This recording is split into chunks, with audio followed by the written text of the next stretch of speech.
Man, in the words of Flavor Flav, yeah, boy, back in the house again with your one and only the main man in them, Coach Tony. And obviously, you are tuned in to what? The Pull Up Podcast Show. Again, man, it's been a crazy week of sports. We're going to get you caught up because what we do, we always give you quarter by quarter of sports information and more. And again, riding sidekick with me tonight, my girl, the one and only Val, the voice. So we're going to make sure we bring it to you. But tonight, we're going to make sure we do a couple things. You guys have been great over the last few weeks of making sure you put your comments in. I want to hear your feelings and your thoughts tonight. We're going to talk college football playoff. We're going to talk NFL picture. We're going to talk a few different things. So make sure you get your questions heard tonight. I'm looking forward to that. But as a cleanup note, do a couple of things for me. 1, like the show. 2, share with your friends and make sure they share the show because they got to come on with your boy, Coach Tony. You got to. And the third thing is what? Subscribe to the show. Like my boy just pulled up in the parking lot, as we say, on 111th Street, Morgan Park in the house. My boy Gary, great, pulling up. Like, what's up, Tone? We in the house tonight. AG, you got to give me the night we're going to do the house music, Gary. You got to pull up that night, too, because house music, that show's coming pretty soon, early in 2026, I guarantee you. But before we jump in the show, you know what we're going to do. Val, drop it.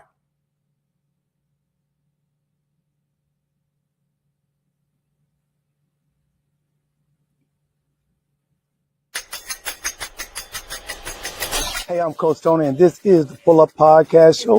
For every Monday, we break down the game quarter by quarter and give you information as well as break down the culture.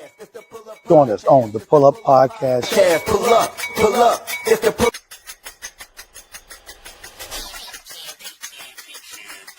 It's the Pull Up Podcast. It's the Pull Up Podcast. It's the Pull Up Podcast. Pull up. It's the Pull Up Podcast. It's the Pull Up Podcast. It's the Pull Up Podcast. Pull up. Bounce the voice and Coach Tony, it's the Pull Up Podcast. Show. I said bounce the voice and Coach Tony, it's the Pull Up Podcast. Show. It's the Pull Up Podcast. It's the Pull Up Podcast.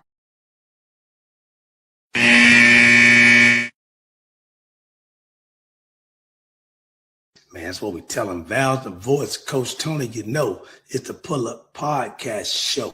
I said, Kev, it's the engineer. Val, this your one you hear? Okay. Coach Tony got the sports show. It's the Pull Up Podcast Show. Welcome back to the Pull Up Podcast Show. Make sure you drop your information. Tonight, we're going to, like I said, jump in. If you guys were couch potatoes this weekend like myself, you knew you were watching. You were tuned in. There was a lot of games. There was, of course, a lot of promotional purposes only that was going on.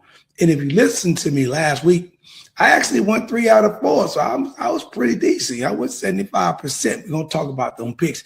And then I'm going to give you some more. But right now, let's bring my sidekick on right now. Val, the voice. Johnson, welcome to the show.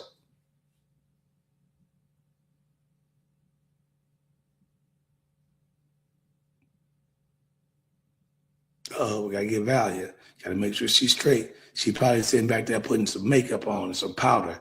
You know how she got to get fashionably late to jump on the show and whatnot. You know what I'm saying? Oh, there she is. What's up, Val? I'm pushing buttons, bro. That's what happens. I'm pushing buttons. It happens. Hey, y'all don't know. We live up in this joint. You know what I'm saying? We got. And when we finish pushing these buttons, we're gonna get them brooms out. We got to mop the floor in the back and sweep before we get out of here tonight. You know what I'm saying? That's what we do. That's what we do. Man, Coach, how are you doing? Man, I'm wonderful. How was your weekend? Weekend was easy breezy. Very happy to share that I am excited. It's the holidays, so happy holidays to everyone out there. And got a chance to do a little singing, at church. Do some holiday cheer and some Silent Night. Not the Temptations version, just the regular, gospel version. You ain't break that version down. Something like that. Right. And then, of course, preparation for the week because Thursday is the big day. You got any plans, Coach? I bet not catch Santa Claus coming down my chimney. Is there any you think he's going to either come with gifts or for a break-in? I don't know. If he come with gift, me and him may be able to have a conversation. But he come to break up in the joint, then we're gonna have problems. That's all I'm saying. Yeah, we don't want that. No We don't cookies want and milk either. You ever try to leave Santa Claus cookies and you end up eating the cookies? And Yeah, then because milk spoil. yeah, well, my father, I think, broke the news to me either at 7 or 8. He was like, "I am Claus." Right. I was like, And "All right, if you don't listen to him, I'm gonna put these claws on you. get your little narrow behind and get to bed. Don't be sneaking looking at what you think you got." So Right. yeah, That's funny. so Hey, I'm excited, and I have to say this. I know we're going to talk about this a little bit later, but you see what colors I got on. man, I see rapping. Hey, you see, you need this to go with. You know what I'm saying? You need the Well, I best. gotta go get me a hat. I'm pricing jerseys out right now because they're not cheap because everything is everything. So But I know you're gonna get it. You get one. I like that infamous 34 you be wearing, that Peyton. But I know you need Yeah. to you need to come to the day's time and get a new player some respect. I'm a big Caleb Williams fan right now. We're gonna talk about him, as we jump into everything. But let's jump into this college football picture. Oh my goodness. This was a weekend not to forget. And then the crazy part about it was, Val, I kind of talked about it last week. The loss that I did have was the Texas A&M because I was biased. I love Marcel Reed, Tennessee State's head coach. We're going to start there with Miami playing Texas A&M. They had the early game of the day, and it was really a slow game, but it wasn't what I call a slow game, as it more was a defensive game. It went all the way down to the last second of the game, and it was a 3-3 game going into like 6 minutes left to go in the fourth quarter. I'm like, wow. And people are like, that's it. But I hate when people look at that, Val. Are you the type of person when you watch games, are you wanting teams to put up a lot of points? Are you looking for a low-scoring defensive type game? I'm looking for a battle. Like I want to see a tug of war because if there's a game where the team runs away and they've scored like 5 or 6 touchdowns and the other team has barely done a field goal or maybe one touchdown, I tend to kind of go, okay. And if I'm not vetted in the players or the team or the story, then I'm gonna just be not that interested. So it's great when it's back and forth where it's just See, I'm of the difference. I guess I got the old school, and I know a lot of my boys like that too. I'm of that old school. I like it like it was this weekend. To me, when it's low scoring, that way the defense is playing. Ain't nobody scoring. The defense taking points off the board. It's a tug of war. They going back and forth. It's a struggle. When you got a high scoring game, in my personal opinion, like you got the excitement. The fans are loving it. But at that point, it's kind of like who don't play defense in the back because the next lone bum is going to score the winning touchdown. When you got that 3-3 game, that 6-6 game, that 7-7 game, that means that defense is locking up, and it comes down to one mistake. And we all know, as well as I love Marcel Reed, he threw that one mistake at the end of the game with about 9 seconds to go in the ball game. So this game came down to the last 9 or 10 seconds in the game, and unfortunately, he threw a pick off in the end zone, and Miami picked the ball off, and that was wrapped. That was it, ball game. And the number 10 seed, the underdog in the U, move on to the next round. And what I like about this time of the year, Val, basketball and football, it's all about what? Survive and advance. That's all you got to do. Survive and advance. And I think it's a matter of the players just kind of being able to communicate with their coach, and then the coach kind of being able to communicate with them, and just to keep doing those plays. Because in my mind, I'm thinking if it all comes down to the last 30 or 40 seconds of the game, you could be doing well. But if you don't score, or if it's tied or something happens, it's whatever that drive is toward the end of the game that matters. And I feel like everybody needs to be like on one vibe to catch it, make sure things happen. Yeah, and the crazy part about, like you were talking about, the one vibe, it's got to be a defensive type game. The coaches talked about that at halftime. They were Leslie Vesser asked, you're going in at halftime, it's a 3-3 ball game. What's going on. But the crazy part about it, that game, Val, was the field goal kicking was atrocious. I don't know if you got a chance to see it. I mean, I've never seen so many field goals missed. If Miami's field goal kicker makes his field goal, they had like 3 or 4 attempts in the first and second quarter. Then the ball game's like 9-0. It's a different ball game. Texas A&M got to approach it in a different way. But he missed. Texas A&M has no kicker. So they were basically swapping out kickers every other field goal attempt, and it's very difficult. And if you got a kicking fiasco like that, and your next game against my homeboys, get these Buckeyes, struggles. And Gary says it reminded me of the Bears game with the last minute. Exactly. We're gonna get to that, Gary. So hold that. We're gonna talk NFL a little bit later. But with these college kids, the big difference is, even though they making the money, Val, they not making that NFL money, right? They're not getting that fame yet and all that. And I don't know if you got an opportunity to see the Miami and Texas A&M game. I thought it was a really, really good game. It was very defensive, like you mentioned a moment ago.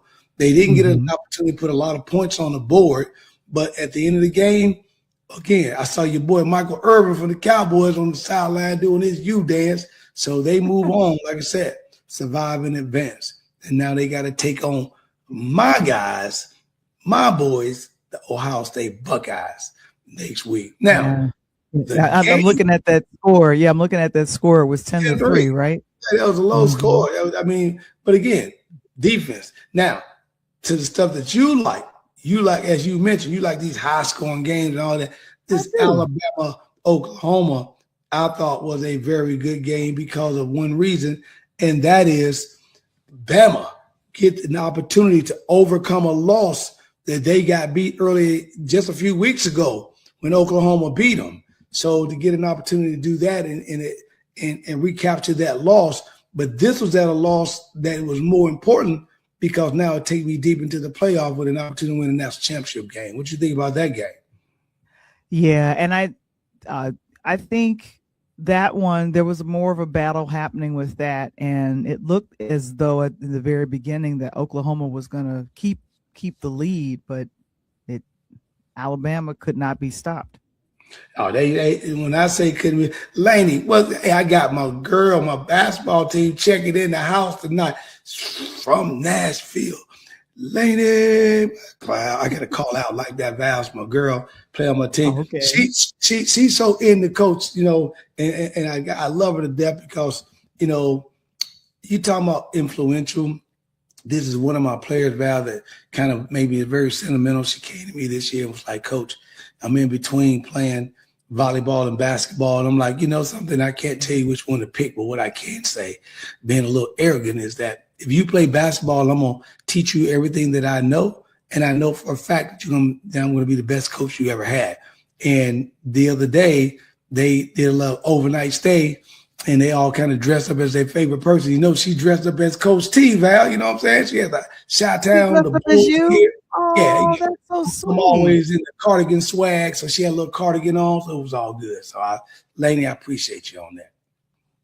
Oh, my gosh, that's so cool. So, yeah, so if I'm looking at this correctly, and the score between Alabama and Oklahoma, 34-24. 34-24. That's your type of game. You like to put them points up. You know what I'm saying? It was it was one of those games. But you know what made is got to make Oklahoma mad about this game, Val? This knocks them out? Well, I'm talking about besides that, yeah, this is win and go home. When you get to this stage, they were up 17-0 at halftime. No, that's what I'm saying. It was a run. If they held it they would have gone ahead and won. And then I'm thinking, I'm like, it matters. And this is what I'm noticing, even with college as well as the pros. It's like the wake up happens. Some kind of fire gets put under the butts of the players during the halftime. And it's like, we got to turn this around or we're going home. And I know Alabama probably got that prep. Hey, speaking of that prep, we're going to prep this commercial out of this first quarter. We're going to come right back to finish up with this Alabama, Oklahoma, continue to talk about some college football. But Val, pay them bills, girl, but we be sitting on the back porch and you know it's wintertime right now. Don't want to do that. Here we go.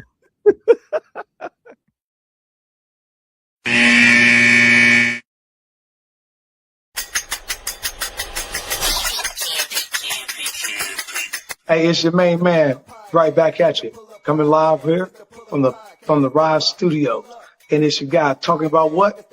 Pull Up Podcast Show. What is the Pull Up Podcast Show? It's a brand new podcast hitting your airways nationwide, talking everything on sports, from baseball, basketball, hockey, and then I tell you, we're gonna have a lot of fun. So make sure if you want your questions answered, you want to have fun talking a lot of sports, make sure you pull up on me, because it's the Pull Up Podcast Show. It's the Pull Up Podcast. It's the Pull Up Podcast. It's the Pull Up Podcast. Pull up, pull up. Also, for those that want to learn a little bit more about this right here, oh yeah, that right there, that's the Rise, NIL, talking name, image, and likeness. Those having opportunities to get paid, you want to tune in to it. Sports show, let's go. It's the Pull Up Podcast show. It's the Pull Up Podcast. It's the Pull Up Podcast. It's the Pull Up Podcast. Pull up. It's the Pull Up Podcast. It's the Pull Up Podcast. It's the Pull Up Podcast. Pull up. Let's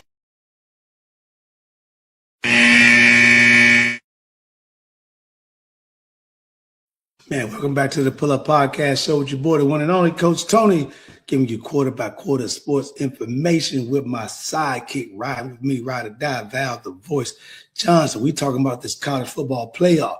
Now, back to the Oklahoma-Alabama game. It's a crazy. Okay. You know how Val, they always say it's always a tell of two stories, right? Very and the much first so, story, yep. 17-zip Oklahoma. The tell of the second story was Alabama outscored these boys 34-7 in the second half. 34-7 in the second half. Ty Simpson locked down, threw for like 235 yards, 2 touchdowns. And, you know, he was potentially up for Heisman Trophy conversation early in the year, but I thought that was very worthy of Bama, and they survive and they move on. Yeah, and that's exciting. What's going to happen now? I'm excited, and Coach gave me a whole breakdown of the bowl situation. So now, and when I'm we're talking about all of these wonderful college teams, who is now going to be in which bowls? We'll get to that in a second, but I'm just excited to let you guys know that Alabama, number 9, is going to be advancing. And who are they going to be playing, Coach? Bama's next game right now, I think who they match up against. I think they match up against Georgia. Whoo! Okay. So we got an SEC foe right now. So that's not going to be easy for them. And I'll know better when you put the bracket up, but I'm almost positive I think they match up against Georgia, which is going to be kind of incredible. And Miami gets to move on. They're going to take Ohio State. Now, here's the argument, and I know everybody's waiting to hear it, and I'm with you. We talked about it a couple of weeks ago. Still got me a little bit mad. Oregon, I love Oregon. Big Ten, they played JMU, which is James Madison, and then Ole Miss played Tulane.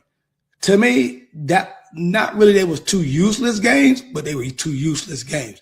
And this was the reason why that Marcus Freeman and Notre Dame bitched and moaned and groaned about why they should have been in the playoff, and they should have been in the playoff for this very reason. And this, again, the knock against the CFP committee, and you've got to do a better job. You've got to get like the NCAA basketball, which is the most bet sport in history of any sports in a 6 weeks time period. And until football, college that is, gets up to 16-team, Val, you're going to continue to hear this, because there's no way in the world that, like basketball, that we don't see a team from the SWAC, we don't see a team from the MEAC, We should have at least 1 or 2 black colleges represented. Some of the other ones out there as well, the top 16 teams. So when they can figure this piece out, then college football, in my personal opinion, for the playoffs will be better. Now, everybody always say, well, Coach, if you move to 16, how are you going to do that? Very easy. You got a Power 4, right? Okay. The Big Ten, the SEC, the ACC, and the Big 12. They all get 2 apiece. Not 3, not 4. The best 2 teams in that division, whether it be the 2 teams that go to the conference championship game or the top teams that's ranked in the top 8, only get 2. Everyone else, unfortunately, I'm sorry, you get knocked out.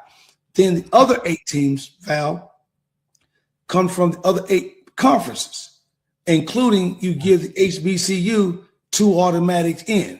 They'll get the 15th and 16th seeds. So they automatically get the bottom until they can work themselves up.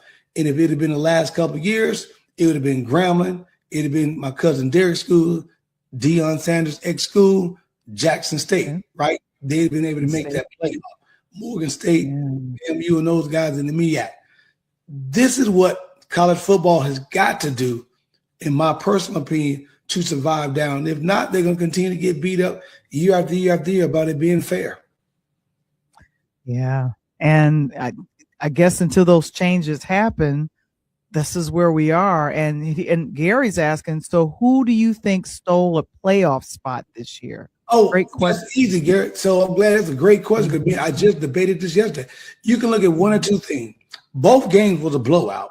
The Oregon JMU was the worst blowout, and Ole Miss was a blowout, right? So I would say out of those 2 schools, I think JMU and Tulane, but I would say more like Tulane, because JMU in a higher conference would have been ranked higher to go and play that game. I think that Notre Dame and Vanderbilt would have been better. So I think you replace JMU and you replace Tulane with Notre Dame and with Vanderbilt, which would have been the number 12th and 13th seed teams. And Gary, once you would have done that, completely different game, because Tulane would have been Vandy.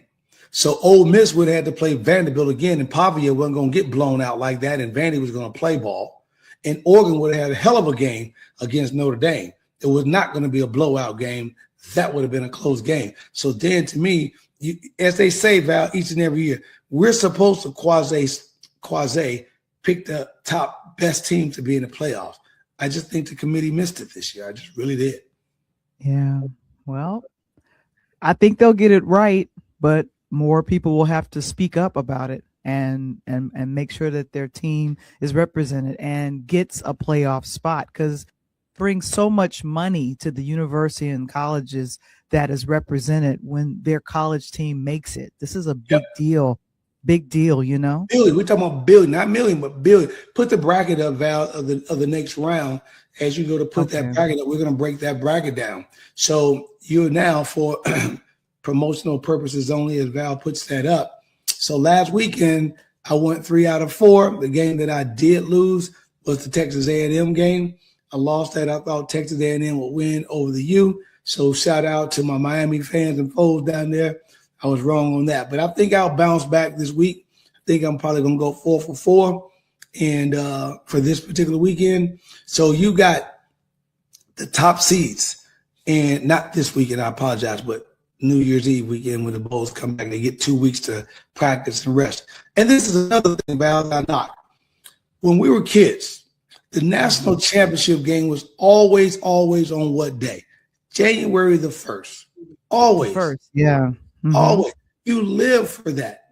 Now, football has spread out. The NFL is going into like the end of January, and now college football is damn near the AFC NFC championship game is the same weekend the college football national championship. It's like crazy. It's like NFL that Sunday and college football that Monday night.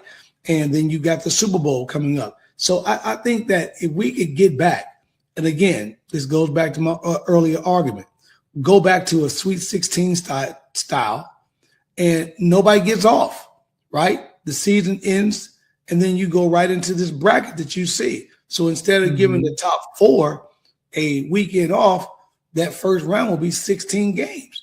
16 teams, 8 games. And then the next weekend, then you take off this week for Christmas. And then the national championship game is on that New Year's Eve. I would love to see the NCAA get back to something like that. And I think it'll be really, really a good situation. Yeah. And like I said, I'm taking a look at this. I grabbed this from CBS Sports. But yeah, so now who's going into what? We got Oregon against Texas Tech. So you got the Big Ten will be playing against Texas Tech. And in this game, for promotional purposes only, listen to me.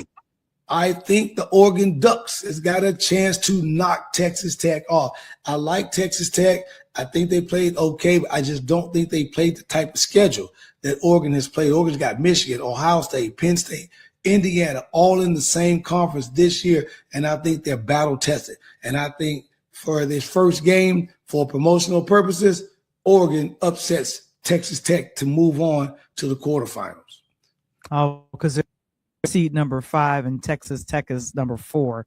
So Right. and I'm assuming it's the is it their offensive lineman or is it their the offense? Is there the defensive lineman that's going to make Oregon's difference? gonna make a difference Oregon? on offense. Oregon puts up points.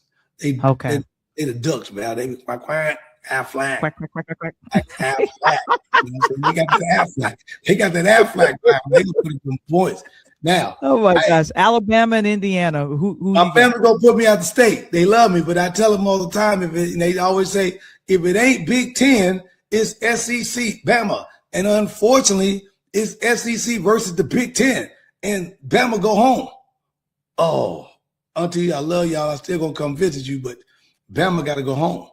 Indiana gonna run them out the house. I don't think if Alabama, I don't think they're ready. I think Ty Simpson gonna feel this heat. I think that they go home, and you have got a quarterfinal matchup with Indiana versus Oregon up top in that game next week. Okay, so Alabama is seed number 9 and number 1 pick Indiana. 9 So versus they're number going one. to I think the continue. number 1 seed moves on in Indiana, and then Oregon is the other seed that moves on, and Indiana and Oregon will play to go to the national championship game in that bracket. All right, so now we're looking at Ole Miss and Georgia, and I found out that the bowl that's happening in Atlanta is sold out. How the song go, Val? Georgia, Georgia, Georgia. oh my, my. You try to do Ray Charles? You cracking me up. Ray, tell him, baby. Hey, man, what you said? Georgia Bulldogs stamps on this one. I like Ole Miss. They got a hell of a quarterback. We'll be playing pro ball. I like what they did. I love that they bounced back after that BS Lane Kiffin situation. Hated that they had to take a penalty, because without that penalty, I think you don't have Alabama in. Ole Miss get a higher ranking than what they would have done, but they had to take a penalty because their coach left them, Val, and moved on to another team. Really? Yeah, and that's the rule. Wow. So Why did he leave? Why did the coach leave? Hey, Did he give a reason? Yeah, I'm all about the Benjamins, baby. P. Diddy told you. So I got it right there. I guess it'll be the coach's pick is Georgia. Georgia is number 3 and Ole Miss is number 6. So you're going with, sounds like you're going with the folks that have kept their rankings all season. Except about for Oregon. right. I think Oregon upsets Texas Tech, as I said. Okay. I think Indiana keeps the ship rolling forward. Georgia Bulldogs keeps this. I like Ole Miss. I just don't think they can knock off Georgia. I think Georgia's solid. They're going to become with a defense. They're going to punch in the mouth. They're going to continue to punch in the mouth. And I think the Bulldogs won't. And then obviously, I love Miami, but y'all got to make it on back south, baby. I love what y'all trying to do, but y'all got to come back from this bowl game. Got to go on back to Florida, man. The Buckeyes, they pissed off, and they've been pissed on, and they did it for the second year in a row, not winning the Big Ten championship. But you don't think that Ryan Day got these boys ready? What? Wow. They got these boys ready. And trust me, this has been a hell of a week. He probably gave them he probably hit them hard, Val. like the last 3 days, and then you're going to give them this week off for Christmas, a couple of days. But by Saturday, as they say, by Saturday, they back on that field, ready to play. We're going to get on that bird by Monday or Tuesday and ready to fly out of here. And I got the Ohio State Buckeyes playing Georgia. So my Final Four is Oregon Ducks playing Indiana Hoosiers, Big Ten on Big Ten. SEC, Georgia playing Ohio State. That is your Final Four. For promotional purposes only, go put some paper on that. Look good. And then we'll wait till the end of the year to give you who we think going to move on to the national championship. So you got the Rose Bowl where Indiana will be at. You got the All-State Sugar Bowl. Then you got the Fiesta Bowl. Fiesta. You got the Chick-fil-A Bowl and the Peach Bowl in Miami. So I'm looking forward to that, Val. Yeah, so this is going to be an exciting time for all of you college football fans. And so Gary, you out there looking, well, what you got? I ain't heard from you. What you got? Who you think gonna make the Final Four? And for those that are listening tonight, for promotional purposes only, if you could just drop me in the tagline so Val can put it up. Give me your Final Four picks and who you got Final Four. I don't need the championship. Just give me your Final Four teams who gonna match up out of which one. That'll be great. All right. So based on that, and we can always circle back to that conversation as we get ready to go into halftime. But Coach, I'm so grateful that you let me know. And literally, ladies and gentlemen, Coach behind the scenes has been breaking things down for me, so things will be forever broke where I understand and can discuss the picks. So I'm just excited to know about all the Rose Bowls. Ooh. But don't let Val throw it on me. I am very proud of Val because you guys don't understand how she's made a hell of a change. It's like a surfer that couldn't surf, scared of a big wave, and I just say, go out there and get on the wave. That's the only way you're gonna learn how to ride it. And for her to come back, we talk sometimes, and she'll say, Coach, you ain't gonna believe I watched the football this week. I'm like, what? And so that's without me asking a lot of time. And Jill said, I learn something every Monday. That's what's up, G. I'm here to teach the kid. Coach Tony love the kids. So we got to give you as they say, Val, you got to give them what they want, got to give them what they need.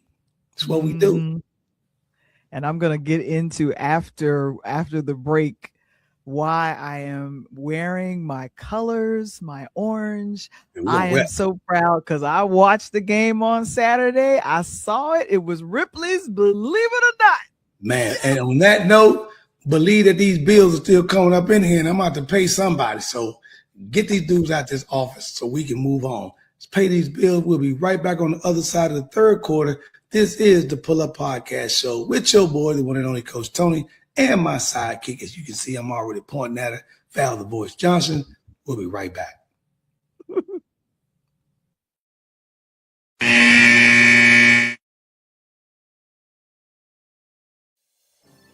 Tony, what would you like to ask Terrence? Listening to that trailer, man, it was so cool. When you got a chance to get involved, what were your past experiences? I haven't necessarily done narration and voiceover, but I am a songwriter and performer. Of course, I've done that for a while. And with this project, one, I'm not seasoned enough to know what high 8 tapes are. So I'm just pulling off my experiences with elder people in my life and their stories and try to connect that bridge. So I just tried to do that the best that I could. And I'm happy with how it came about. I'm excited for people to start seeing it and seeing how over these many years it's come full circle, as John said. Terrence hits on a great point. The spirit of the film is based on the spirit of the music and the times of the 90s. That was important that came across because that was a different frequency of music, back then. Well, it was an exciting, challenging time where you felt the birth of a new musical movement was happening. Ultimately, we actually shot in 13 different locations and had a cast of over 60 people. And then we had this tape, this project that was still in search of an ending. And for 30 years, I've lied and carried this on my resume as a film that I completed. But nobody ever asked me for it. But I'm just grateful for the fact that, I'm grateful for the fact that Wendell found these and just wrote such a brilliant narration that really pulled everything together and brought it to some peace after all these years of this unfinished project.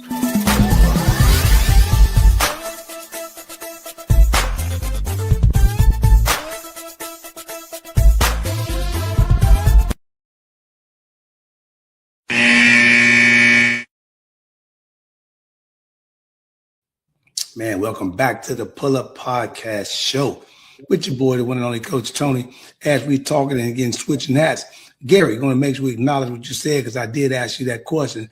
Gary got Bama. What? Hey, for promotional purpose, Gary said, man, Alabama knocks off.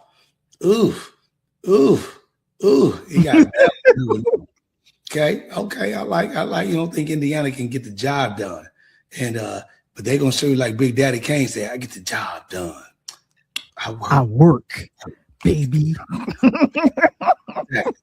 Morgan gonna move on Georgia, so he got 2 SEC, 2 Big Ten, and I actually like that ticket, Gary. I actually like that ticket. And, why? Why do you like that ticket? Well, because people are always talking about money, right? They always talk about, oh man, they're not gonna let him do this unless it's money. If Oregon and Indiana and Ohio State, you're talking about 3 teams from the Big Ten. Money-wise, that'd be great. Viewership-wise, probably not great because Georgia will end up having to play Ohio State on the bottom. So it would ensure a Big Ten national championship, which is what I still have. But the problem would be that you will lose probably majority of all the SEC fans because they sore losers anyway sometimes. And you would lose a lot of them because they're not going to probably watch a Big Ten on Big Ten now championship game. But if you got if we got a Alabama playing Ohio State, which is a great game, or even a Georgia who may upset Ohio State to play at Oregon or Indiana, then that's a great game. Then the SEC is going to lock in, the Big Ten lock in. Now you got trash talking who got the best conference. But at the same time, Val, what do I always tell you about where the money is at? And look at Gary's pick. That's where the money at. He only has 2 conferences, the SEC and Big Ten. And that's where the money's at. And he's like, you can never count Alabama out every year. No, you can't. Even with or without Nick Saban, you can't count them out. And they're there. And again, as much as people hated them, Gary, they still dropped 34 points in the second half to show you that we still here, And speaking of still here, our beloved Chi-Town Bears. Now, they are here. We're going to talk a little NFL. Now, on this road that we got with the Bears right now, this was a hell of a game against the Packers. Now, Val, they've already met a couple of times this year already. Yeah. And I'm telling you, I had to tell my bestie. And both games have been epic. Yeah, I told my best friend, I told my bestie, my childhood bestie, she is a fanatic Bears fan. And when I say fanatic, she will cut you if you talk bad about her Bears. Della Reese, now I got to cut you.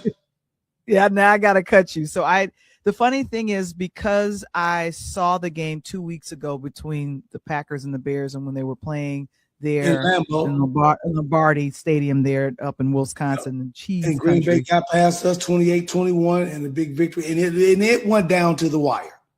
It went down, it went down to the wire, and I was really pulling for them to win, and it just I kind of did a little research and found out that this rivalry between the Packers and the Bears is the longest rivalry in the NFL. The oldest. One of the oldest. Did not realize that. And we're the Bears is one of the only, I want to say it may be the only one, Val. I think we may be the only NFL team that's still playing in this original stadium. And the Packers, all they did, the Green Bay Packers, and they rebuilt onto the Lambeau Field and gave it a facelift, kind of what they did. But Lambeau Field and the Soldier Field are still the 2 original fields, period, in the NFL for all the NFL teams. Yeah, and I think that's the reason why many of us that are here in Chicago and Chicagoans in general, because I don't know how many different places you'll jump around in Tennessee. You're still you from Chicago, baby. Chicago. Oh, yeah, hey, you ain't got to tell me. My players here tell I'm always repping the shot. Exactly. I love the Chiefs. And here's the thing. There has been that talk of moving Soldier Field out to Arlington Heights and other places, and I'm just thinking, no, I think I just heard of a new there it is. I just heard of a new location that they're now talking about possibly moving south to like Northwest. Indiana? I heard like Southern Illinois, Northwest Indiana, like on the southwest southeast suburb. So I don't know. I just hope they just leave the damn stadium on where it's at downtown. And we good with it, you know. And speaking of good with it, Caleb Williams continued to shine. I mean, this cat is already over 1,000 passes in 2 seasons. You know, Josh Jacobs put that game up in Green Bay and they won. And then, of course, this time, you know, Caleb was poised in the pocket. But lucky we got a beautiful stop because the Bears lost a flip, remember, and the Green Bay took it over. Yeah. Penalty hurt Green Bay. Then we got the ball back. So, and then we scored. So the different people, somebody was asking me, why is the NFL so different than college? Because in college, everybody gets a turn and you keep going back and forth. NFL is not like that. You get a turn unless you score. So that if you come down on your first drive, Val, and you score a touchdown, but if you score a field goal, I still get a chance. But if you score a touchdown, the ball game is over. But if you score a field goal or a turnover, then it's my ball. If I score field goal or touchdown, ball game's over because I'm the second person to touch the ball. So that's the big difference between college and the pros. And Jordan Love, unfortunately, he got hurt, and that made another factor because Jordan Love got hurt in that game, and so he had a slight concussion. He'll be back. And the only thing that I hate is that right now the Packers are the 7 seed. So we look at the schedule. The Bears got San Fran, which San Fran's playing tonight, and they're winning against the Colts. And if they win, it's out. You know, the Bears go to San Fran next week, and then we finish with Detroit Lions last week of the year with the Packers and Lions coming up. So it's going to be, you know, different. Gary's, I know, it was a clean hit. It was a clean hit. You just got to. It was, yeah. He saw some. I just and I just feel like there were so many moments of, because we're now in week 16 with everything that's happening. And I think when the Packers were literally holding us to just field goals and we did not score a touchdown until the fourth quarter, I saw that and I'm like, okay, what's going on? And no matter, and it was windy, it was cold. Like we do very well in windy, cold weather because the Windy City, we are the Bears. We can take the win. But see, this goes back to what you were just talking about in college, Val. This is why I'm trying to tell you, the low scoring, grind it out. That's me. I love it because it shows that's the defense. You know, and the Sands will never stop. You know, defense wins championship game unless there's a better offense. And you got to talk to somebody like Steph Curry for that. But when you're looking at that, so now looking at this overall picture, if you got the NFL picture that we can talk about, we're going to put the playoff picture, AFC, NFC up real quick. Now, here's how we're grinding this thing out. In the AFC side of the house, to me, on this picture, keep that picture right there. Okay. You're looking at a couple of things here. You've got Denver, which will get a bye. Seattle will get that bye because they're both the number 1 seeds, AFC, NFC. Now, I like Denver, but I told you guys 2 weeks ago, my sleeper team in the AFC is, as long as Josh Allen's got a ball and Buffalo is playing, I love what the Bills got because they've been there, they've been close, and I think the number 1 foe to Denver will be the Buffalo Bills. And on the AFC side. So stay on the AFC side to your left. Who do you like over there? Okay, the AFC, and I'm gonna go and take a look. I've been liking how the Houston Texans have been handling themselves. Ooh, you want a big long shot for promotional purposes only. Only, exactly. And my Lisa, check again. What's up, girl? Yeah, she said, hey, there you go. Hey, what's up, Lisa? Represent North Central in the building. I saw the game between Pittsburgh and the Detroit Lions yesterday, and so that's a good game.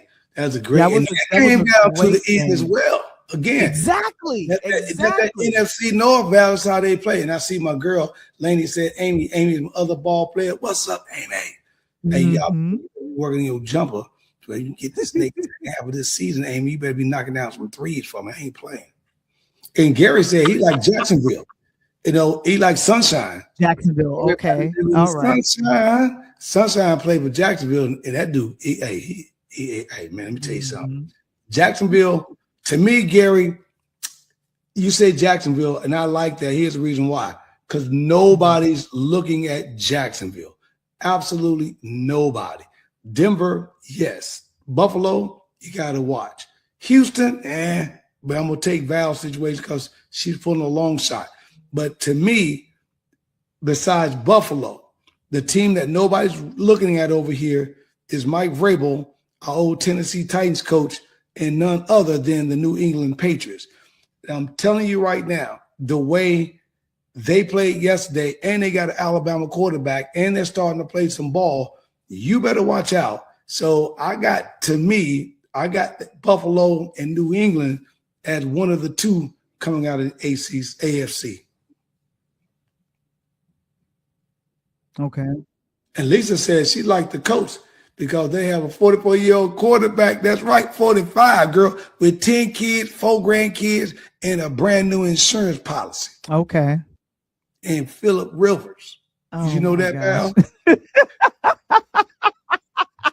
I did not know that. It Yeah. would be a Cinderella story. We like Yeah, the Colts. unfortunately, he gonna Actually, be they're alone. playing right now. The Colts are playing right now. What is Yeah, the they score? playing- Let me see what They're the playing my score nephew. is. They're playing San Fran right now. You know, they getting beat up on last time I checked. Oh, they are? Okay, yeah. I'm Yeah, gonna give you the live score here. But yeah, Coach, I think we're trying to figure out exactly what's going on. Let me see the live score right now. We're at halftime. San Francisco is at 24 and Indiana Colts is at 17. So speaking of that, 24-17, we're going to be right back. We're going to bring you the fourth quarter and finish up this playoff picture. We'll be right back on the Pull Up Podcast Show with your boy, the one and only Coach Tony, and my side, Rody, right there, Val the Voice Johnson. We'll be right back. Pay these last bill, Val. We'll be right back on the show. All right, you got it. Woo, woo, woo, woo.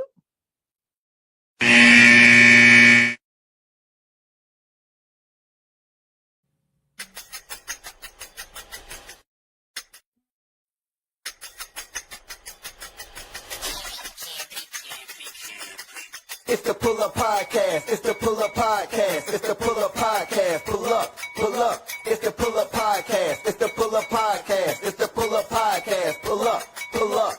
Bounce. Are you a small business owner looking to grow? Introducing the KeySpot mobile app. I'm Cynthia McAllister, owner of the IT company Quality SAP. Since 2016, we have been supporting small businesses and help them promote and share their businesses, services, and events across the country. KeySpot is more than just an app. We are a network providing community. KeySpot, connecting communities and supporting small businesses.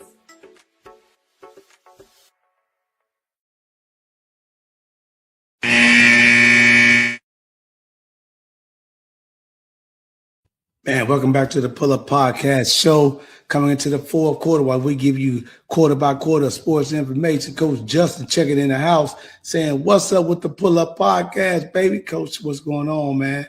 Need to know if the U going to beat the brakes off the Buckeye. Let me tell you this, Justin. Hell no. Get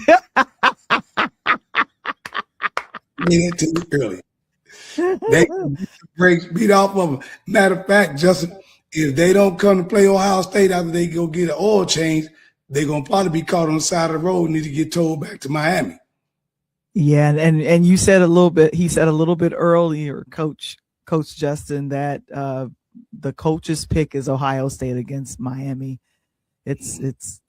Ohio's been number one all season, so they're just going to keep going. And they just gave it up to Indiana, but we're going to get that back. And Lisa, you are exactly right. We were talking about the NFL, and Justin, I want you to know about old man Rivers playing. And Lisa said he's holding his own.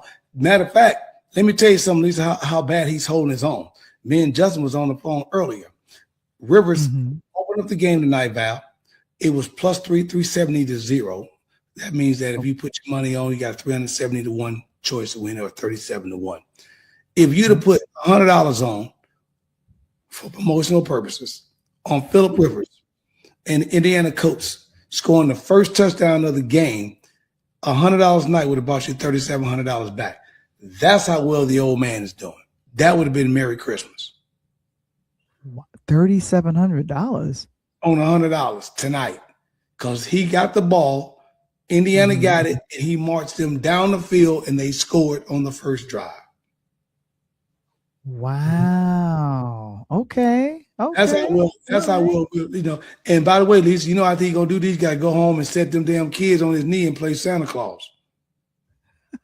Here comes Santa Claus. Here comes Santa Claus. Right down Santa Claus way. And she said, "Wow." Exactly. And we let you guys know before we came into the fourth quarter. 24-17. And here's what's so significant about this, guys. If San Fran win, they hold on. They host our beloved Bears next week in San Francisco. So that's going to be a telltale game because now is about jockeying for position, because once they lock the playoffs in, it's about jockeying for position now, whether the Bears hold on or they don't hold on. So they got to win. Bears got to show up next week in California to do what they got to do. Yeah, and I'm looking at, I got to bring it up here. Put that picture back up. Now, put that playoff picture back up. Get all that up out of it. Because I had another picture that came up that literally talked about, that said who was eliminated, because I actually wanted to speak to a lot of the teams that were eliminated, but we're looking at the NFC and the AFC. Oh, you don't care about the people that was eliminated? Everybody got eliminated. Yeah, agrees with you. She's like, yep. Yeah, we don't care about them being eliminated. So let's look at this picture. Let's break this down. So you got a couple things going on. You got Carolina, which nobody even imagined, because they're in our division, was going to make it. They're playing okay. I just don't think, and you talked about who? Harbaugh. I don't think that they're going to win against LA. I think LA comes out the number 5 seed, and the Rams move forward with that one. I think go to the next picture. If this was the playoff picture, because I think this might change after next week, but if this is a playoff picture, I think Philadelphia slides by San Francisco. I think Jalen Hurts, he wakes up, plays. A.J. Brown gets on the same page with Saquon Barkley. I think we're okay. And I think we're looking at now San Francisco will now move on. I mean, Philly will move on, and the Rams will take on Seattle. The number 1 will play number 5. And then, of course, you go down at the bottom, and I think our beloved Bears hold on again in Soldier Field. Green Bay comes to Soldier Field, you know, in the first week of the playoffs, and I think now Bears and Philly. Now, the tough part about that is the Bears just beat Philly, so that's going to be a tough game. Now, go across the tracks. And I have a quick question before you go on. And now the Bears play San Francisco next week. Now, if they lose to San Francisco, what will happen? Because we're number 1 in the NFC. We're number 1. San Fran is number 3 right now, so they're still getting in. The Bears would I don't think they would move, because at the end of the season you still got Green Bay and Detroit playing each other, so somebody's going to be eliminated there. I don't think that. I think the movement that you possibly could see would be Green Bay could move up to the 6th slot, and they will become the 6th slot, and they will play Philly, and then San Fran falls back to the 7th slot, and they end up playing the Bears. I don't think there's no other movement that's going to go unless the Bears win and Philly loses, and then the Bears move up to the 2nd slot, because we own the advantage because the Bears beat Philly a few weeks ago. Okay. Yeah. And here's the thing. I'm having you break this down for a lot of us. Yep. This calendar is not finished. Now go to the right side when you talk to AFC. As you see right now, the Denver Broncos is the number 1 seed, and they got the chance to play against the LA Chargers, or they're going to play against Pittsburgh. I like how Pittsburgh's been playing. Aaron Rodgers, shit, he done woke up. He started to play. If they play like they did last night, I think that you'll have Pittsburgh Steelers move on, and you have Pittsburgh playing against Denver, and then you move down to that 2nd slot. And again, I just mentioned, I like sunshine, but as long as I got Josh Allen and you taking them down to Jacksonville, Florida to play, and warm weather. We would love to have it in Buffalo, Val. You know we're going to get some snow and cold weather, but we'll go down to Jacksonville. I like Buffalo, the underdogs, to win that particular game. And then I know as much as you love Houston and them boys, I just don't think they can overcome beaten by New England. I think you get New England and Buffalo and Denver playing the Pittsburgh Steelers. And how the NFL works, Val, it works a little different than college. So if that's hypothetically, let's say Seattle and who did I say? Seattle and LA meet up. So Seattle knocks LA off. So they get an automatic bye to the Final Four. So you see that. And then if Denver happens to beat Pittsburgh, they get an automatic bye to the Final Four. But the Bears, San Fran, Philly, and Green Bay for the NFC would have to play each other in order to meet Seattle for the NFC Championship game. And the same thing for Buffalo and New England. They will have to play each other to meet Denver. So that's how the NFL works itself out.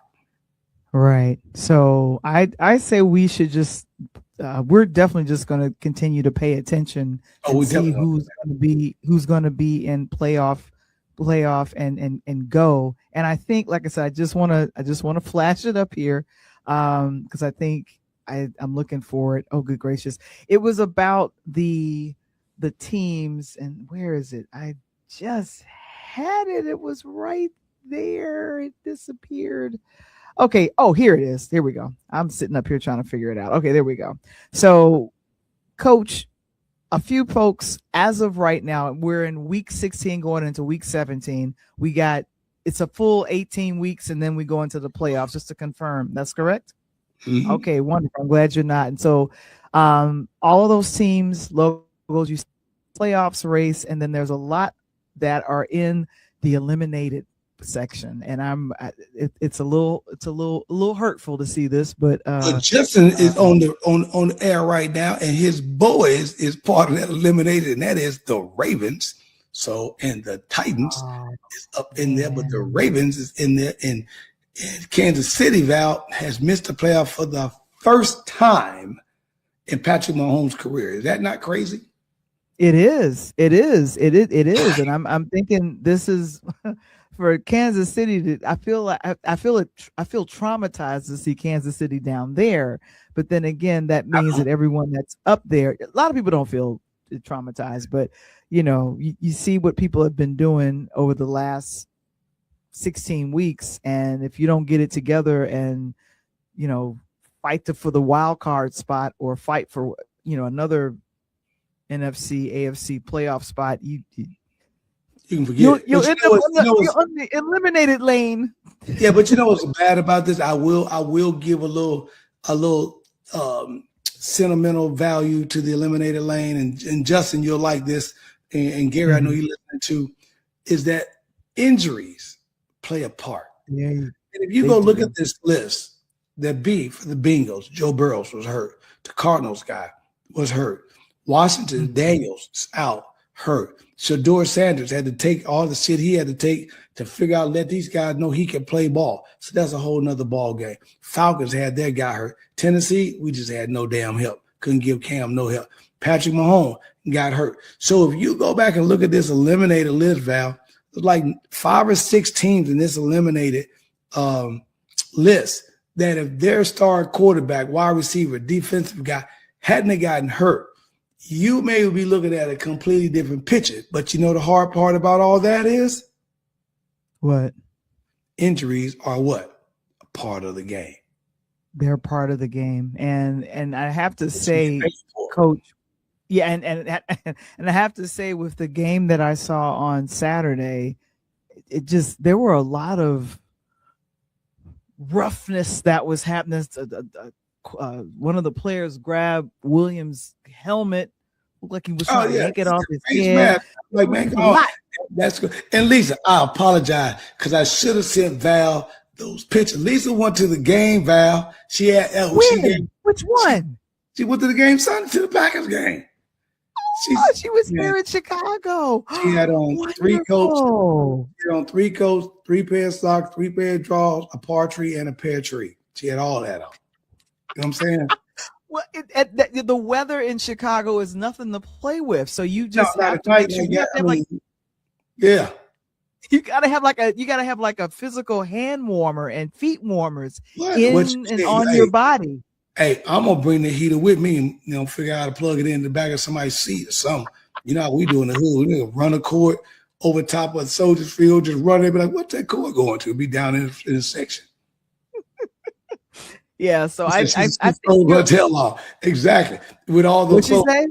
I froze my tail off. Exactly. Because that's Yeah. it.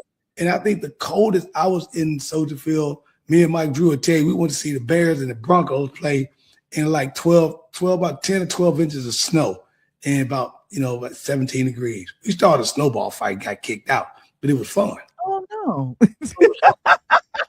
Yeah, but I here's my thing. I don't want anyone trying to take Soldier Field out of Chicago proper, because I argue with people all the time. You fly into O'Hare, technically you are not in the city. Chicago. You are not in the city.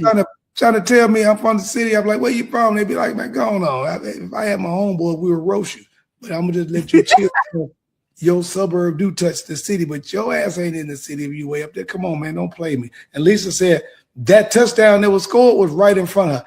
Man, and I'm telling you, Val, Lisa, and I promise you next week, when we come back, I'll get you up on there. We're gonna take a hiatus for the holidays.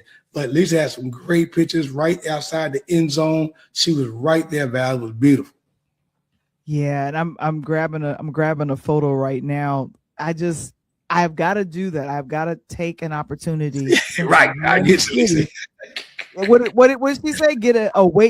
Had a heated jacket. Walt had a heated jacket. He was cheating. That sounds like Walt. If I talk to him, I know what he's gonna say. Shit, Tony, you know me. I ain't gonna be. Oh my goodness! They scored that game winning touchdown in front of us. We got to give out. Was that she said that the touchdown was right in front of him, Val, and she said Walt had all his jackets on. He was doing. I don't blame Walt.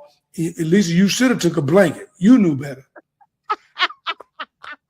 Well, I don't know. You trying to be cute or whatever, but I'm just saying. Look at this scene here in Chicago.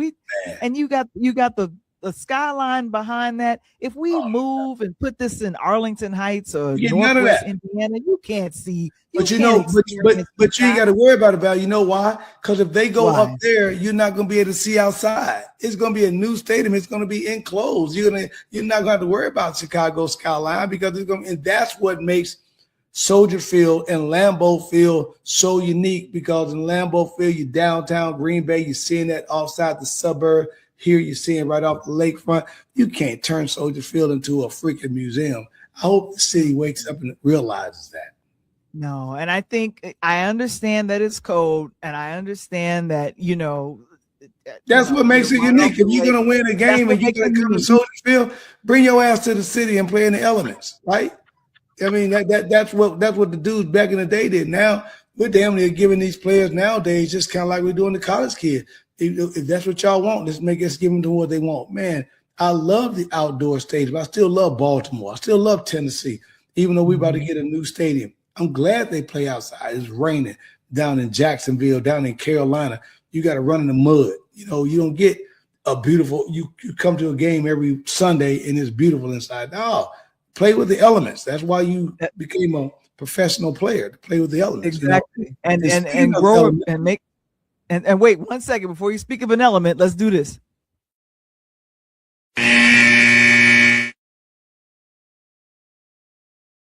Bam. Lisa agrees with you. Exactly. Speaking of elements, hey man, welcome to North Central. They got again showing up for the Stag Bowl and looking for 6 out of the last 7 years to show up in the national championship game, and with an opportunity to repeat, man. And Coach Spencer's been doing some things. Shout out to my boy Kyler Green, my kid I put up on the yard. Shout out to Javante, put up on the yard. Got 2 kids on that squad that's playing right now. Proud of them. Talked to moms this week. They're going to probably go up for the game. So, man, y'all punch another ticket. Get yourself a second ring going in that Hall of Fame down there. Congratulations to our North Central College Cardinals. And like I said, I was telling this to Coach. I said, really cool if they moved up a division. You know, Yeah, they move deep though. That'd be awesome. Do something because right now, after this year, if they do, they may try to seek it and see what's going on because track and field been killing for like 40 years, and now football's in the fold, and basketball just came off national top rank. So I think they can compete, and they'll be in the NCAA side and be able to offer scholarships at that point with the NIL deal. So that's good.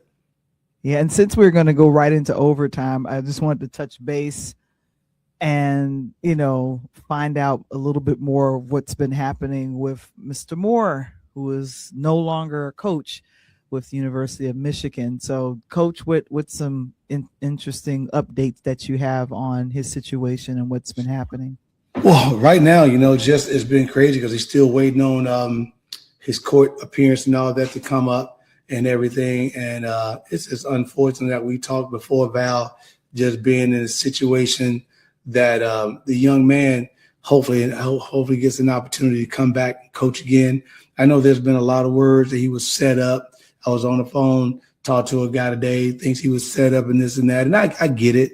And I understand that you feel that way and whatnot. You just got to make a valid point to me. But I would agree with you if you say he was set up and this was a situation that was maybe 30 days or even under 6 months.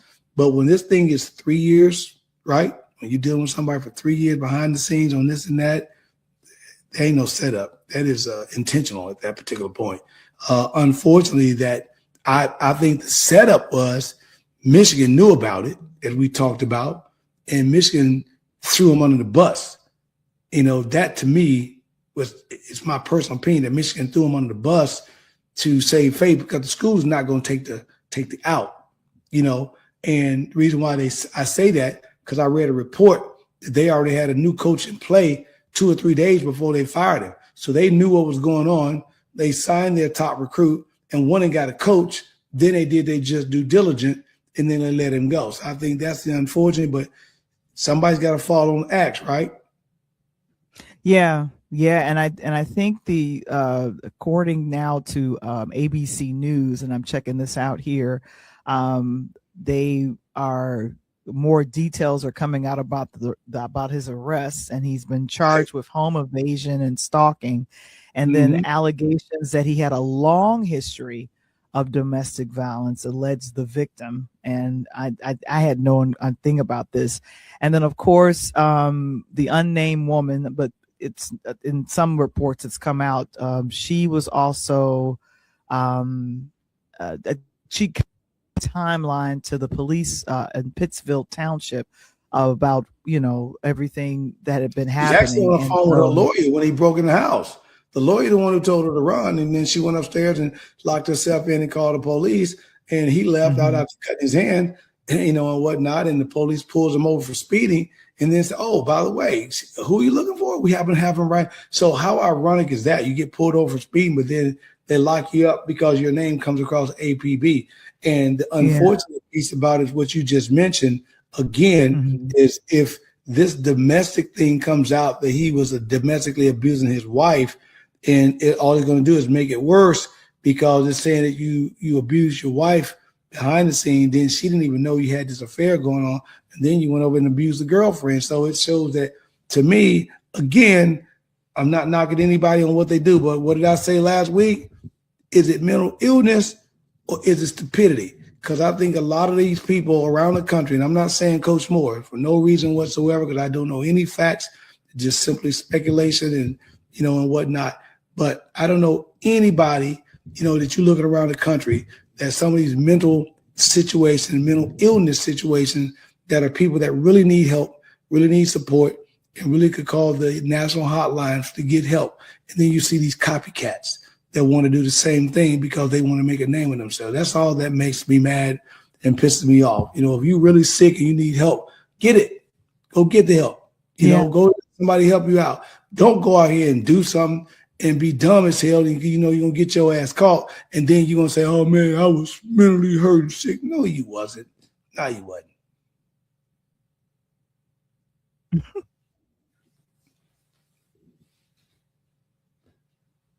Go ahead, Val.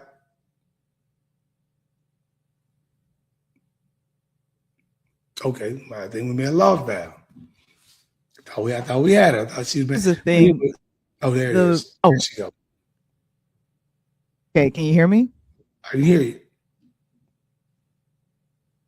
Okay. You can hear me now? Okay. There's something funky happening with things right now. But I wanted to, and you can hear me pretty steadily right now, right? Yeah, go ahead. Okay, great. Yeah. So here's my thing. I believe we wanted to make sure that we kind of wrapped up our conversation about more, because it seems as though Jim Harbaugh, and we talked about this a little bit earlier, me and you, Coach, about kind of the scandals that have been flying around the University of Michigan and their coaching team. And I don't know who do you think they're going to pick to replace Moore? And do you think more either on the offensive coach or other sides, are there going to be more people that's going to quit the football program? I think that it's a smoking gun. I still think a few people are going to fall, but I think the few people that before they fall, I think they're already leaving. I think they're already looking for jobs. The season is over for Michigan, so these coaches have the right. I think what you're going to see more than anything is going to be the program hurt. You're going to see a mass exit of players. Forget the staff. I don't give a damn who come in and coach. If you don't have good players, you can't win. I mean, I can bring in the best coach in the world, but if you don't have the kids that can play, then you're going to get. And I think that you're going to see Michigan take a step back. I think they're going to probably not be a top-notch program in the Big Ten next year. I think they finish 4th or 5th at best next year till they get their act back together, and they're gonna take a fall back. And unfortunately, he becomes the fall guy. And in Michigan, the university walks away clean because of the way they did the situation. I don't know who's going to be the new coach yet. I know they named him interim coach and Paggy to step up and work. So I don't know. They've talked about a couple of names, DeBoer at University of Alabama, but they just talked the other day. He got a $10.8 million contract per year at Alabama. I don't know if he gives that up. But that's double the amount of money that Sharon Williams was making right at 5.5. So, do they reach out to an NFL coach? Do they reach out to some NFL coordinators? I don't know. But I know whoever they take from Michigan next, it's got to be well thought out. And there's got to be a situation you can put the fire out, go recruit, and get this program back to what Michigan is used to doing. That's winning. And Lisa says it's so unfortunate that the kids will pay for Moore's mistake ultimately, because correct, yeah. We're talking about, Lisa, we're talking about NIL money these days, right? It's not like it's back when we played. It's not like when you was running around the track back in the day. It ain't like that. You just get up, sit out a year, and go transfer. Now some of these kids are making $6-7 million, $4 or $5 million. Even some of the kids who don't get playing time are making $50,000, $100,000. And everybody gets hurt. And again, this is why I'm such a proponent. Pay these damn kids. All these coaches do all this stuff and they make these mistakes. They get up and they leave. They transfer. They go to other places and all that. And I get it because I'm in that side of the house. And if I had an opportunity that a big contract was put in front of my face versus where I'm at right now, I'm not saying I'll leave, but I got to seriously consider it. I got to sit down with my family and sit down with people that are close to me and get their opinion and say, hey, Tony, here's how much money is on the table. Can you afford to leave it on the table? Can you afford to stay where you're at? And I got to look at that. And that's what these coaches are doing. So why keep penalizing these kids? You know what I'm saying, Val? If you're going to pay these kids because they're talents, pay them, because the coaches are benefiting. For a perfect example, Indiana went 12-0. I got Coach Cignetti. Okay. He's great. Coach of the year. Mendoza, player of the year. But Cignetti is not the coach he's got if he doesn't have those players. Okay. If Indiana doesn't have those players where they got right now, they're not number one in the nation. Mendoza gets hurt. Who knows? Can they continue to win? I don't know. But that's what goes on. So again, and when you're in a situation what just happened at Michigan, the problem with Michigan's situation is, Val, if they would have never been in a past issue or situation, people would feel sorry. But within the last 3 to 5 years, you got a cheating scandal, you got a signal stealing scandal, you got a recruiting scandal, you got a coach that goes to the NFL, and now you got this. So when people look at the University of Michigan, all they see is the last few years, there's been problems and issues. And I think that's the problem that you're going to see that's going to be very difficult to get around, and to try to get a coach in there that you can really pay a lot of money to go clean that up. Yeah. And I think a lot of sports commentators have been saying they probably just need to clean house because they want to get away from the stain of the Jim Harbaugh, effect. Because I'm assuming that's what it's kind of the domino of what happened with Moore. But I'm really sad to hear. You got to pay this young lady to keep her quiet somehow. Exactly. You got to put the NDA out there, ask her what she want, and she won't be able to discuss what she got from the situation. Put an NDA out there, and she got to be hush-hush. The problem again. And then you have, unfortunately, we're coming up on the holiday season, and so I'm thinking about his wife and his kids. Like there's a complete fallout that's happening, kind of the domino effect. Nice Christmas there. Yeah, and Lisa's like, it's a lot of drama. We agree 110%. There's a lot of drama with that, but I don't know. I'm going to be keeping my eye on how they revamp the University of Michigan's football program and see who they bring on, see who they let go, see who leaves, and see if they can kind of a season or a year or two to kind of, clean things up, because they are a top tier team. I believe they get the. I don't. Well, let me. This will be far fetched. Okay. But Bill Belichick is struggling in North Carolina. All right. Sources are that they want him out. Sources say that. I don't know if North Carolina lets Bill Belichick go, but with Michael Jordan behind that program, the money that Bill Belichick paying is pennies. Michael Jordan can pay that off and get him out. If Michigan could get a Bill Belichick type coach, that would be awesome. He's used to the cold weather, very disciplined. Stuff he had to do, with his little 29-year-old girlfriend. He can get past all that situation. But whoever they bring in is going to have to be a high disciplinary coach and a no-nonsense coach. And one of those type of coaches that going to walk thickly by the book, but going to turn the program around. And who knows? They may even go out and get a coach, Val, that's a big-time Division II coach, or like Coach Brad Spencer at North Central, who's been on a tear for the last 6 years. I think North Central better hope he wants to stay at home, because I think he's on the move. But like a DeBoer came out of, a D2, and he's won a national championship with at the D2 level multiple times before Alabama came and got him. So I think you maybe go out and get a coach that nobody knows of, but who's winning at a smaller level, who really doesn't understand the big picture of where you at, and who just wants to simply come in and coach, and then put a staff together to clean up everything else. And if you can just let the man come in and do that, I think that'd be all right. And Lisa agrees with you. She's like, now you're talking. Lisa, I'm going to tell you what like a TI is. And NCC would be awesome at any level. And I agree. We're biased because we're from North Central. Yeah, I know you talked about that, and I'd like to see them step up. But again, I don't think, I think they can move up one level to D2. That'd be great. And I think they'll have to go their proven ground. But I think they're on the right path. They're getting a lot of kids. The campus is getting bigger. It's getting beautiful. And I think they're continuing to growing and doing some major things. So it's going to be real good. And just to give you guys a heads up, I think we're getting toward we're somewhere in the third quarter, and San Francisco is at 31, and Indiana. 17.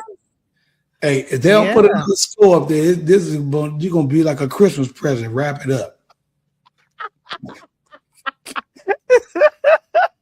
And just to confirm, Coach, because this is me continuing to learn more and more, every week starts for NFL on Thursdays. Is that correct?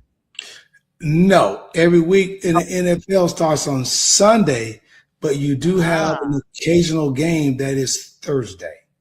Okay, you do have a Thursday game. And the hard part about the Thursday games are if you have a Thursday game, that's basically your bye for Sunday. You don't play Thursday and Sunday. They don't do that in the NFL. So like the Bears play Green Bay Thursday, they won't play this Sunday. I mean, they'll play this Sunday, but their game was Saturday, so it's a Saturday-Sunday game. But if they had played Green Bay, say this Thursday coming up, then they wouldn't play San Francisco next Sunday because it'd be too quick for their bodies. There you go. There you go. Oh my gosh. Man, Coach, thank you for checking in. Doing what we do, and this is technically our last live show for the year, but we are going to be I'm going to be putting together a best of for next week for the podcast show. So we'll be here next week, but we'll be here in spirit, showing you some of our favorite shows. But y'all gonna get in and laugh and joke around because this 2026 is going to be off the chart. At least make sure everybody in the group. I continue, and Lisa, you guys have been great. I mean, it's been awesome just to see my classmates. And I send the information. You guys come out and support. I love you to death. You know that. And but I'm about to, I'm gonna put a message out right now. So if you know anybody, you got a cousin, a nephew, a niece, a friend, family member that knows somebody who knows somebody who knows somebody. Starting in 2026, I will be starting the HBCU. I will be looking each month for a kid that is played or is playing at an HBCU university so we can highlight them, because I just don't think that our kids at those HBCUs are getting their just due. And I've got a kid already up on the block that we got coming in. He's got a hell of a story that we're going to bring it in. So January is going to kick off very great, and just keep tuned in to the Pull Up Podcast. So we're going to keep hitting you with quarter by quarter sports info, and we're going to keep bringing you quarter by quarter of good people to listen to.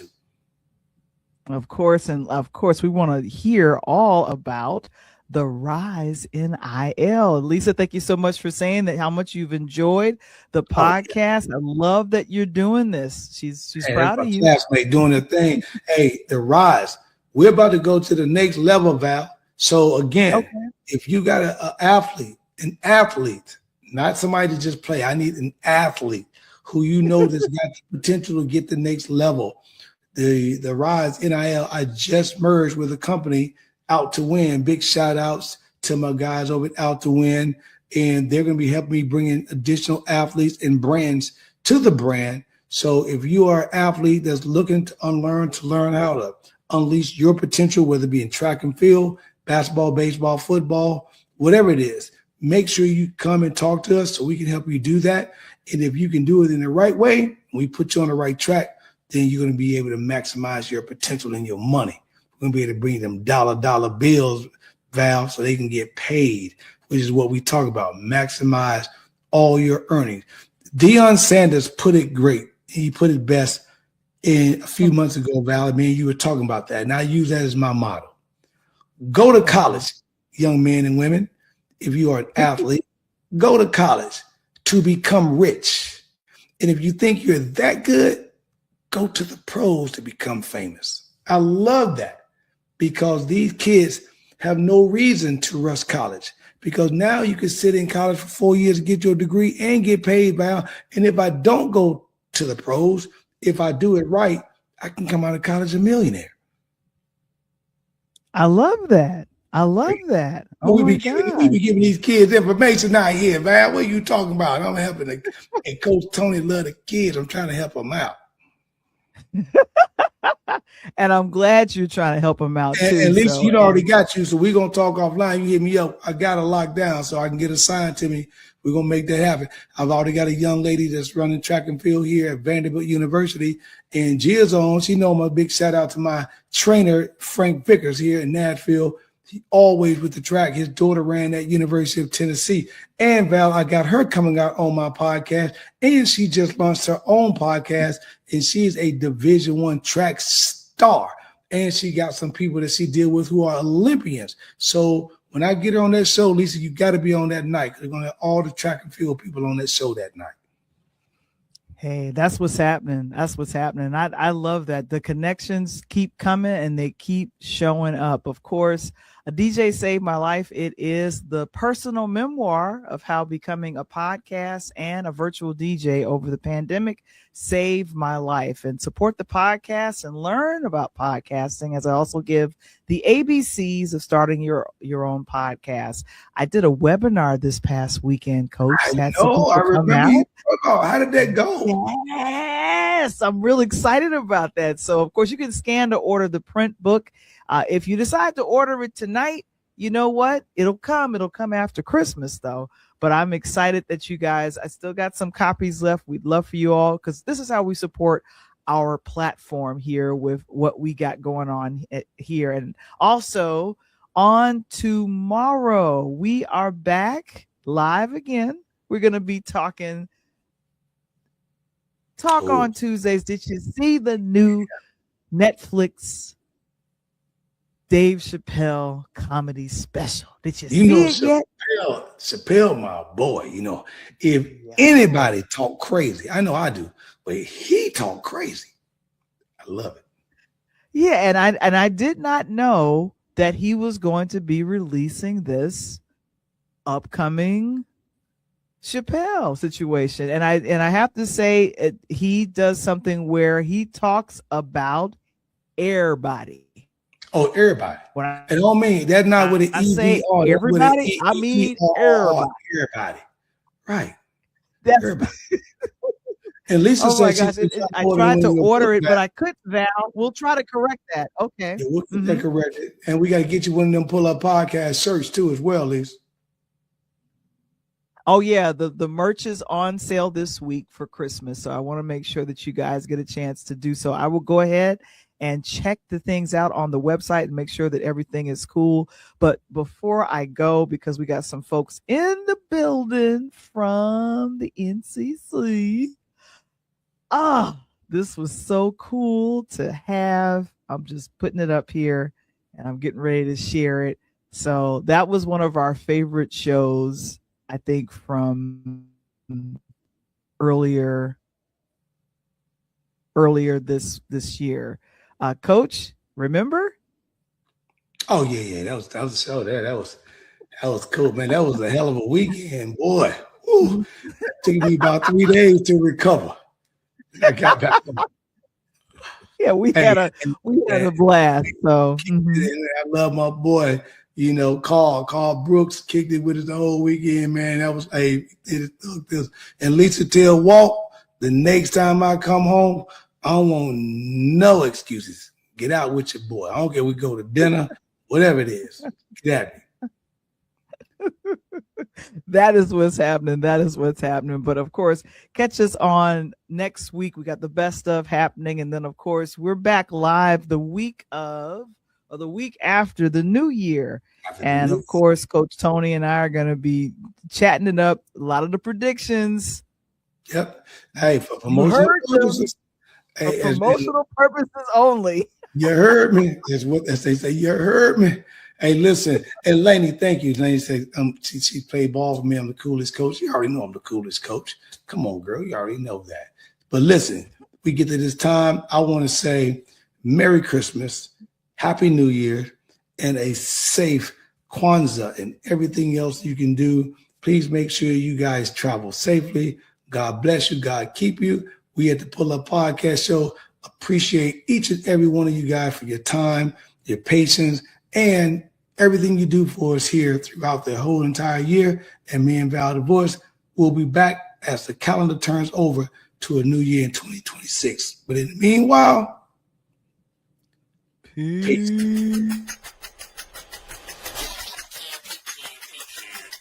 It's the Pull Up Podcast. It's the Pull Up Podcast. It's the Pull Up Podcast. Pull up, pull up. It's the Pull Up Podcast. It's the Pull Up Podcast. It's the Pull Up Podcast. Pull up, pull up. Bounce the boys and Coach Tony, it's the Pull Up Podcast. Show. I said bounce the boys and Coach Tony, it's the Pull Up Podcast. Show. It's the Pull Up Podcast. It's the Pull Up Pull-Up Podcast Show. It's the Pull-Up Podcast. It's the Pull-Up Podcast. It's the Pull-Up Podcast Show. Kev is the engineer. Val is the one you hear. Hey, Coach Tony got the sports show. Let's go. It's the Pull-Up Podcast Show. I said Kev is the engineer. Val is the one you hear. Hey, Coach Tony got the sports show. Let's go. It's the Pull-Up Podcast Show. It's the Pull-Up Podcast. It's the Pull-Up Podcast. It's the Pull-Up Podcast. Pull up. It's the Pull-Up Podcast. It's the Pull-Up Podcast. It's the Pull-Up Podcast. Pull up. Let's go. Let's go. Let's go. Let's go. Let's go. It's the Pull-Up Podcast. It's the Pull-Up Podcast. It's the Pull-Up Podcast. Pull up. It's the Pull-Up Podcast. It's the Pull-Up Podcast. It's the Pull-Up Podcast. Pull up.